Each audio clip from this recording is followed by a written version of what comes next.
वाराणसी जैसा कालातीत शहर, जिसकी तंग गलियों और पुरानी कारीगरी से भरी कार्यशालाओं के बीच एक ऐसे व्यक्ति रहते हैं जिनके विचारों ने पूरी एक इंडस्ट्री को चुनौती दे दी। एक 83 वर्षीय इंजीनियर जिनके पास कोई औपचारिक डिग्री नहीं, लेकिन अपने समय से दशकों आगे की सोच। उनका नाम है मणिक चंद विश्वकर्मा। 70 का दशक संघर्ष का दौर था। दुनिया ऊर्जा संकट से जूझ रही थी।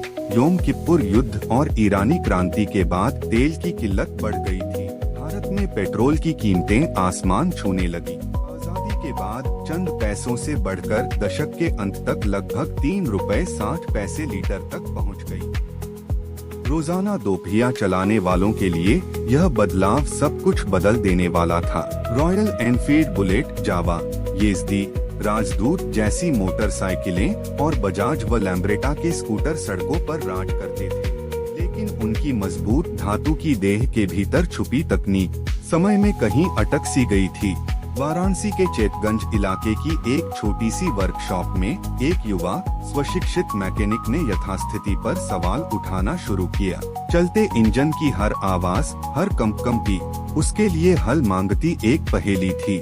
जिज्ञासा और उद्देश्य से प्रेरित होकर मणिक चंद जी ने कुछ असाधारण बनाना शुरू किया। साधारण औजारों और बेहिसाब कल्पना शक्ति के सहारे उन्होंने एक पेट्रोल दोपहिया इंजन को एक डीजल चालित मशीन में बदल दिया, जो 70-75 किलोमीटर प्रति लीटर तक का माइलेज दे सकती थी। एक ऐसे दौर में जब ईंधन दक्षता मुश्किल से उसकी आधी होती थी, यह किसी क्रांति से कम नहीं था। इस सादे से वर्कशॉप में मिली यह शांत जीत कई कॉरपोरेट घोषणाओं से ज्यादा असरदार साबित हुई। सफलता से हौसला पाकर वे और आगे बढ़े। रॉयल एनफील्ड की बुलेट और बजाज स्कूटर के इंजनों को पुनः डिजाइन कर उन्हें लीनबर्न 4 स्ट्रोक मशीनों में बदल दिया। स्थानीय अखबारों में उनकी कहानी छपी, लेकिन बड़े निर्माताओं के लिए वाराणसी अभी भी बहुत दूर था। न इंटरनेट था, न तेज संचार। चिट्ठियों को अपने मकसद तक पहुंचने में हफ्तों लग जाते थे। फिर भी उनकी नवाचार की चर्चा आगे बढ़ती रही। मैं 1970 के दशक की शुरुआत से मणिक चंद जी को जानता आया हूं, और पीछे मुड़कर देखूं तो कह सकता हूं कि यदि केवल ओईएम्स ने उनकी कल्पनाओं को अपनाया होता, तो उद्योग का चेहरा बिल्कुल अलग हो सकता था। यहाँ एक ऐसे जुनूनी आविष्कारक की अंदरूनी कहानी है, जो उस देश में गैरेज आविष्कारकों को अक्सर नजरअंदाज कर देता है। वह जिज्ञासा, दृढ़ता और अथक नवाचार की शक्ति का प्रतीक है। पीछे मुड़कर देखें तो उनका royal Enfield 350 CC bullet prototype उन शुरुआती मॉडलों में से एक था, जो मद्रास स्थित मोटरसाइकिल ब्रांड के लिए तकनीकी मूल्यांकन और व्यावसायिक व्यवहार्यता के उद्देश्य से बनाया गया था।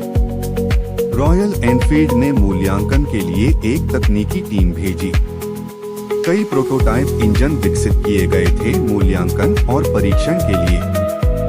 हालांकि शर्तों और स्थितियों पर असहमति के कारण दोनों पक्षों ने तकनीकी हस्तांतरण का सौदा नहीं किया। उनकी इंजन तकनीकों में नवीन कल्पनाएं उस समय रुचि दिखाने वाले ओईएम्स द्वारा कुछ हद तक नजरअंदाज कर दी गयी। आजकल उद्योग बाजार योग्य उत्पाद विकसित करने के लिए अनुसंधान और विकास में करोड़ों रुपए निवेश करता है।